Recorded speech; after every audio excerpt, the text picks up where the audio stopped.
computer. Welcome to the Camp Constitution Report with your host, Hal Shurtleff. This program is heard on our YouTube channel, our Vimeo channel, Podomatic platform, and about a half a dozen others, including iHeart, Amazon. So if you're watching or listening to this, please share it. And my guest, first off, I want to mention that our show was brought to you by Camp Constitution, which makes sense since it's called the Camp Constitution Report. It's our website is campconstitution.net.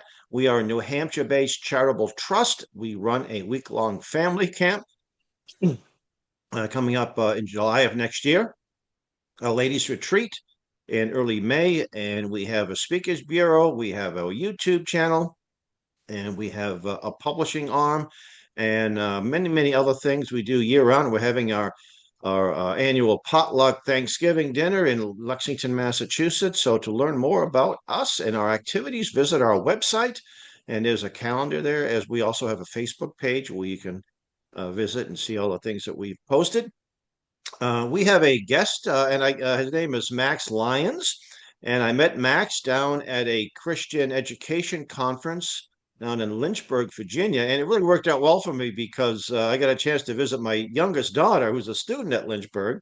And while I was down there, her boyfriend asked me for her hand in marriage. So I really, it was a very productive several days.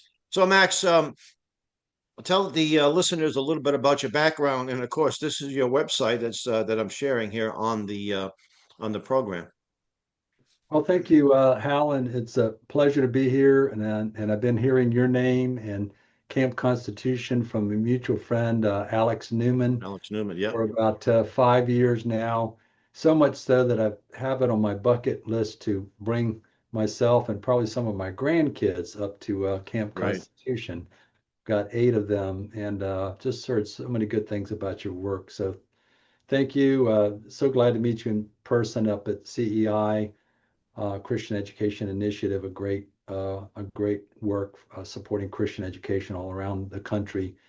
And yeah, just very briefly, longtime Christian educator. Both my wife and myself started teaching in 1979. She went kind of the homeschooling route with our 4 children, and I went the school route. So I was in 3 Christian schools over 38 years here in Tidewater.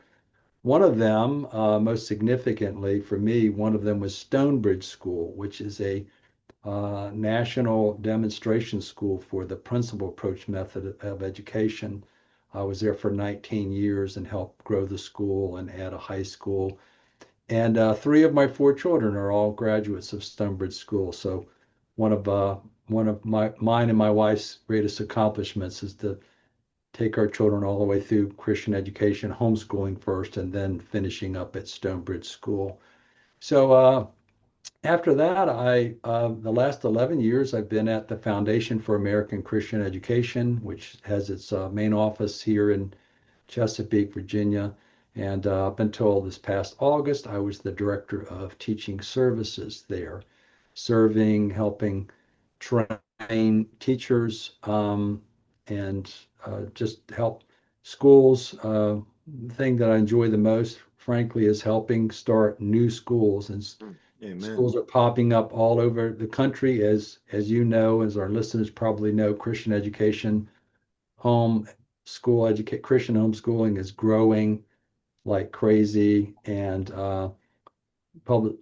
numbers of kids in public schools is going down, and that started under COVID 2020, and those numbers are not decreasing. More children are entering Christian education. Thankfully, I'm so excited about this. Yeah, not much good came out of COVID, but that was one of them. Parents got a chance to see some of the horrible stuff. Yes, sir. That was being taught to them. Yes. And some of them took action, and that was a real blessing. Yes. The sad thing is the parents should never had them in there to begin with, but sometimes it takes, being hit with a 2x4 to get your attention, and that's what happened. That's right. That's exactly right. So what I'm doing now, as you can see, looking at the Biblical Thinker was a company that I formed back in I don't know, 15, 20 years ago when I first started publishing. And by the way, the biblical thinker is not me. It's you. Well, it's me too, but I mean, we're all supposed to be biblical thinkers. So, but that's the idea is that I have resources and there are many others, thankfully, to help you gain a biblical understanding of every area of life. My concentration is history, government, economics, uh, biblical worldview, vocabulary. You see, our latest That's publication right. is a dictionary. So these areas of study that really form one's worldview, that's kind of where my concentration is. I'm And glad you brought up economics too, because the Bible goes into all of these things. It's not an economics book, but it covers economics. And I actually there was a dear brother. He's in the Lord. He's a street evangelist, wonderful guy, and on many issues he's pretty sound. But he's got almost a socialist perspective on this government shutdown and the SNAP, the government handouts, and he's trying to use the Bible to justify SNAP and the welfare state. And it was so frustrating. So I quoted, I think it's First Timothy, where the Apostle Paul is saying that if you don't provide for your family, and it yes, doesn't mean trips to Disney World either. right. You're worse than an infidel. I not, Yes, providing means for their safety, yes, for their meals on the table. And I said it's not the government's job to feed us. And the big sin is that we allow, not we, but the church in general didn't take a stand against the welfare state, and many of these churches supported it. And so the goal is SNAP is a terrible thing. We should never have been dependent. The church should have been, and many churches do. Don't get me wrong. I mean, our church is stepping up to the plate, but the church in general said we don't need a welfare state. We're taking care of our own and taking care of others. But many in the church say, "Oh no, we've got that's the government's job." So, could you address that and maybe a few more Bible verses to back my contention up? yeah. Thank you for that was a great setup because I actually have you kind of summarized the thesis of my book, Government Takes All. It's called the subtitle is What's Left for Me. And I just outline jurisdictional thinking, which you just did there so beautifully. And one of my claim to fame is I try to write short instead of big thick tomes that you got to wade through. And Government Takes All, you can see it there on the screen, um, is a biblical case for limited government. And so I go through the what you just did biblically. What's the jurisdiction of us as individuals? Then for families with parents and their children, then for the church, and then for voluntary associations like business is a big part of voluntary associations, and then the civil government. Every one of them is ordained by God. Every one of them has a role, but guess what? Every one of them has limits. And the limits on civil government, have just been taken off starting, it goes way back, right? But it kind of, FDR and, after the Depression, the whole New Deal and Johnson's Great Society, all that, that's where it really accelerated into where government took over things that for hundreds of years in this country were covered by the individual, by the family, by the church, and by voluntary associations. So how do you get that genie back in the bottle?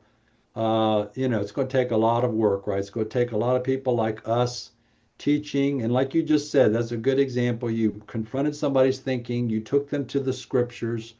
I love First Timothy 5 because not only shows that it's the family's jurisdiction to help somebody who's in need. That's that chapter dealing with the widows. The church was dealing with what to do with the Mm-hmm. widows and should they take care of them and under what circumstances, etc. And that's where that statement is made that the safety net is not the government. The safety net is the family. And if the family can't help or is not able to, or won't help, then the secondary safety net is the church. The church is the family of families. And Marvin Olasky wrote an outstanding book called The Tragedy of American Compassion. It came out in the mid 80s. And in it, he details the history of charity and welfare in this country. And he shows how we did it biblically for hundreds of years. We did it the way God said for hundreds of years. So that shows us, that gives me faith that gives me confidence that we can get back to what God has ordained. Um, And but you know, yeah, we've got to get God's perspective on it, and it's right there in His Word. We got to rightly divide the Word, and you're right. The topics of government or economics are from Genesis to Revelation, but we don't read the Bible that way, right? But if you do, and I took a deep dive into economics about 20 years ago because my good friend Dr. Charles Wolfe introduced me to a Christian view of economics. And I had never, mhm. that was just brand new to me. And so when I did a deep dive of economics in the scriptures, I was astounded with how much economics, especially the book of Proverbs. Oh my gosh, you could teach a whole, Oh, a semester, a whole year out of the book of Proverbs. And by the way, I do have it's a pre-publication book on what I learned about economics from the scriptures, and I'll send it to you for free. Just send me an email, and it's called Free Men and Free Markets. And I just detail the biblical principles of economics that I discovered in the I'll scripture. put your contact information in the Please, description yeah, of that. please, So, and yeah. I'm going to be taking advantage of buying a few of these, and I'm hoping to send a copy to my friend that I'm having this debate with. If he's interested, I mean, some people won't, but if he's a believer and he said, okay, so we can be wrong about things, and check this out. And he happens to be a black gentleman, and of course, there's been lots of injustices, no question about it. But from 1865, when chattel slavery completely ended, I mean, there was lots of free states, and there was still, even after the Juneteenth, there were still 4 states that were part of the Union that were slave states. But from 1865 to about 1965, the Black American, made more progress in that short of time than any group of people in the history of mankind.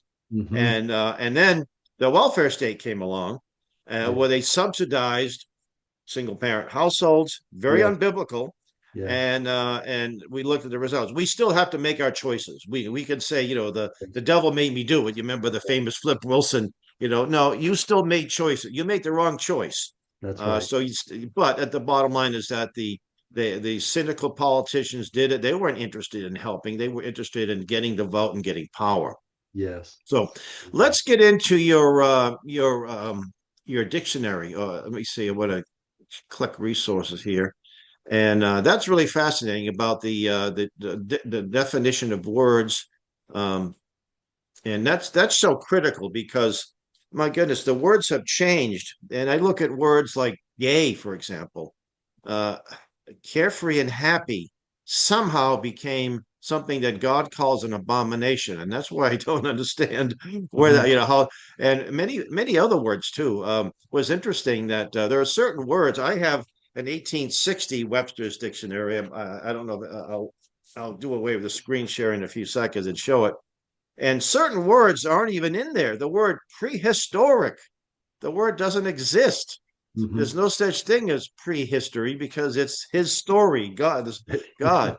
Yeah, that's right. There's also words like um, what else? Words evolution. It's not in there, Right. right? Um, and I like he didn't like Noah Webster did not like to put a lot of. He didn't want to put sinful things in there. So if you look up the word sodomy, he just said an act against nature. Yes. He didn't go into. He didn't like cats either, but that's another story. It's kind of funny. So there's a lot of words we use today that didn't exist. Homosexual, for example, Right. that wasn't coined until the 1850s by a German homosexual that Right. tried to make the word to actually lessen the term sodomy. Right. So yeah, so talk a little bit about your project and Well, there's so much to say about this, and that was a good lead in there. I'm a Christian educator, and of course, educators, we realize that words are how important the meaning of words is, right? I mean, all you got to do is work with a child for a short bit of time, and you realize that vocabulary is everything, right? And you constantly hear, what does this word mean? Mhm. Reading and then come across this word. And a lot of times the teacher or the parents just they're just blurting out, they're not consulting dictionary, right? They're just blurting out what their understanding of that word is. But, if you think about it, our understanding of words, that's what is going on inside of our head, and it comes out in our words, it comes out in our writing, comes out in our speech. But these things form our worldview. And you just gave a couple of examples there, but I could give you hundreds more. Matter of fact, I put together a marketing piece for our dictionary, and what I do is I contrast a modern definition of these words and then what you find in Webster's 1828 dictionary, which is what mine is based upon. This is my one. I'm sorry. This is my 1860 Webster's. Yeah, It had some additions, but it was pretty close to the original 1828. And you can buy the 1828. It's still available. I mean, you back in can. print. Yeah. Yeah, you absolutely can still get it today, and I'm thankful for. I want to also give a Noah Webster. He was considered a know-it-all, and some people didn't like it. He had something to say about everything, but he was offered a job with George Washington as a secretary, but he could because he had his blueback spellers. He just couldn't Yeah, do it. So he recommended somebody, and whoever it was, Washington hired him. But he also uh, did a dissertation on climate change. I don't know if you knew that or not. I In did not know that. 1810, he published it. He actually debated Thomas Jefferson. Jefferson believed that winters were getting warmer. Now, they thought it was a good thing.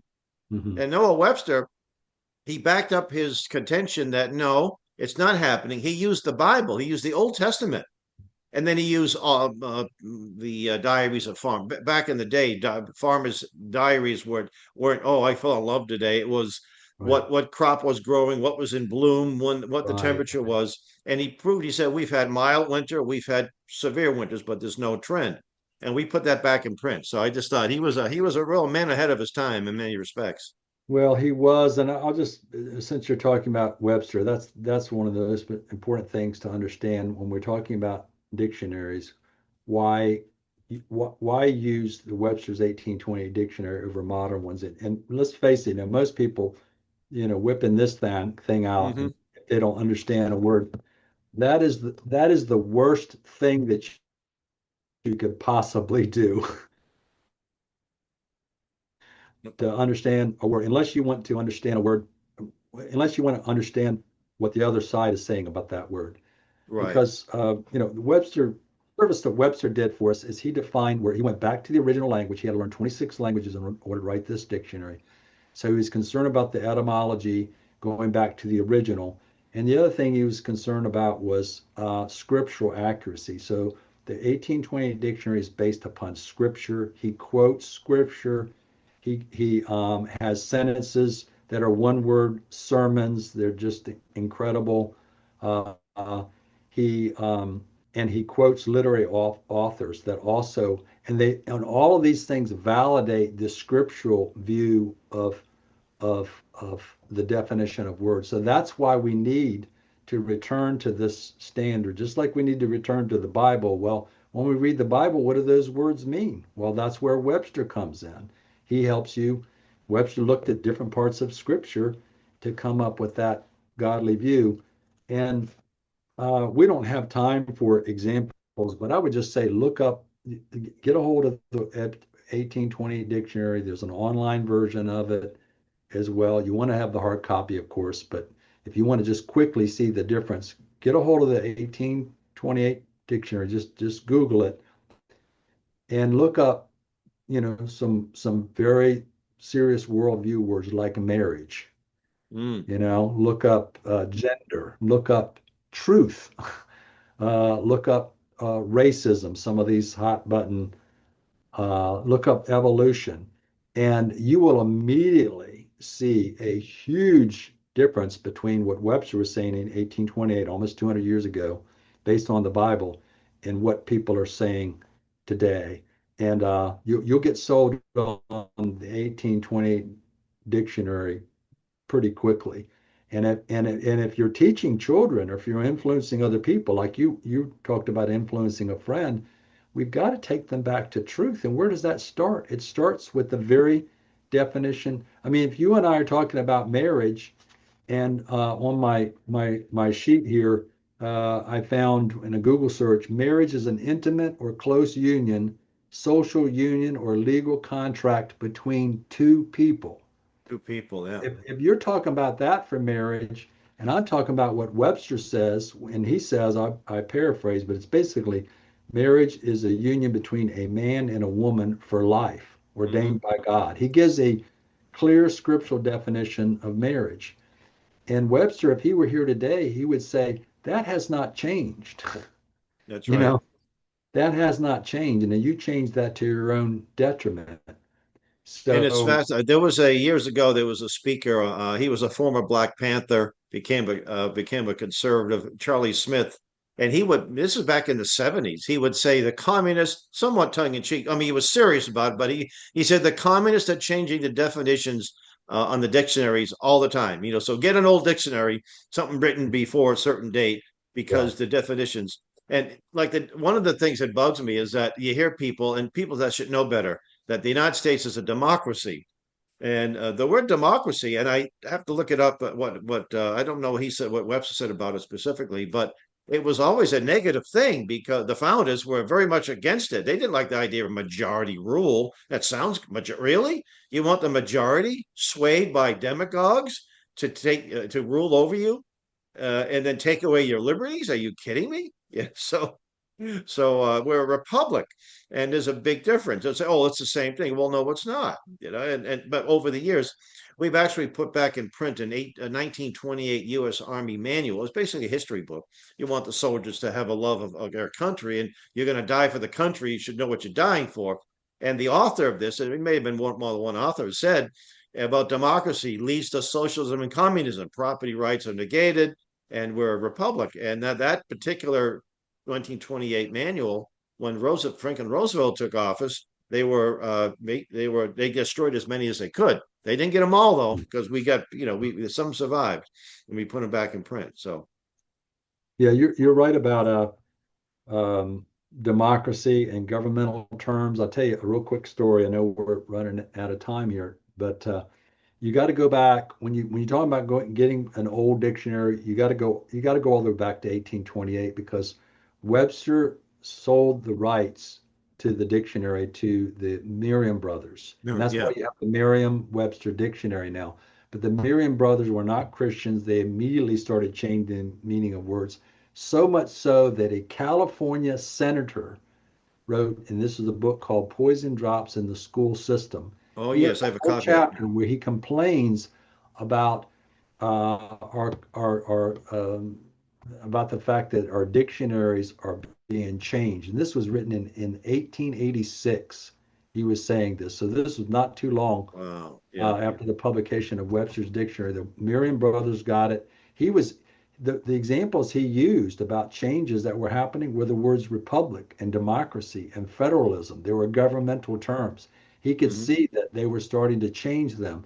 And if you were not careful, the devil comes and he's happy to do things incrementally, right? And not Oh just yeah. whole hog. And that's what it was happening at that time. It was incremental changes. And if you weren't smart and you weren't like he was, I mean, he was discerning and he was smart and he was looking and saying, these changes and these terms are not good. And actually he was complaining that we were moving away from limited government into more towards centralized government. That was his main concern. And that was a California senator, by the way. And what year was this? Yeah. This was 18. I think the book was published in like 1886. It was in the 1880s Yeah. that he Yeah. was saying he was also sounding the alarm about public schools. The gist of the book was that our children are being poisoned by false doctrine in public schools. He was saying that in the 1880s. I was at a homeschool. It was more of a a mini homeschool show a few days just recently, and there was a parochial school people there, and uh, it was it was all different. There was some Trinity Christian schools, but just anything alternatives to the government schools. We had an information table there, and I learned most of this from our late friend Sam Blumenfeld. But he said that the Unitarians, their goal was to get compulsory education laws passed, and that was back from Horace Mann. When he went to Germany, went to Prussia, before it was called Germany. And he said, I've seen the future, basically, and we need to adopt this. We need to have the states run the schools. The Right. Christians didn't like the idea. But then we had an influx of Catholic migration. So the Unitarians, the devil's clever. Unitarians hate Trinitarians, but this is probably the first time they wanted to collaborate. They say, hey, look, the Unitarians Mhm. said in so many words, look, we don't want the Catholics to take over the schools, so let's work together. And let's get these Mhm. compulsory education laws passed, and we can keep them Protestant. And that's Mhm. what they did. And Mhm. within a generation, there were still people alive that were there, we're living when we declared independence and the Constitution was written. We're talking about 1840s. We're still a young country, but by what? By 30 or 40 years, every single state had compulsory education laws. Basically, they were enslaving our children for so That's many right. hours a day, so many days in a week, etc. So, No, you're right, and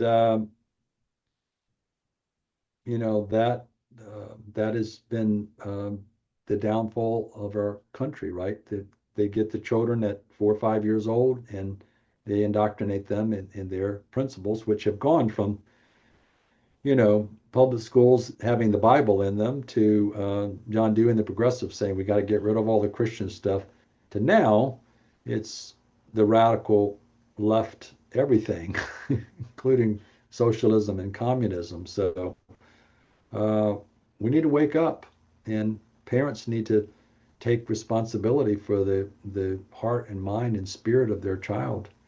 Thankfully, we can opt out. There's some countries where you can't. No, yeah, Alex Newman fled Sweden because they threatened to, parents will put parents in jail for in homeschooling. jail, yeah. At Germany, the same way. least here we still have that option. So Yeah. exercise that option while you can.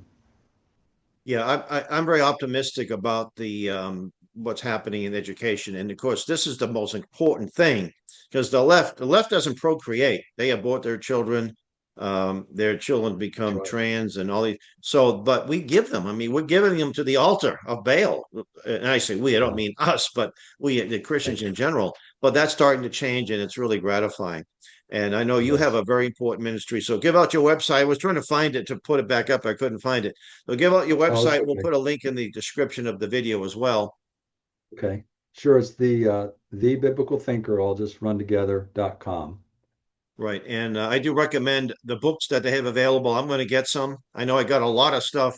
Uh, I'm trying to distribute what I have, and every time I go to an event like this, I end up bringing back more than I leave. So, but I'm going to find good homes for a lot of this stuff. So, thank you very much, Max. We want to appreciate it. And again, we'll stay in touch, and I'll send you a link to this when we get it up.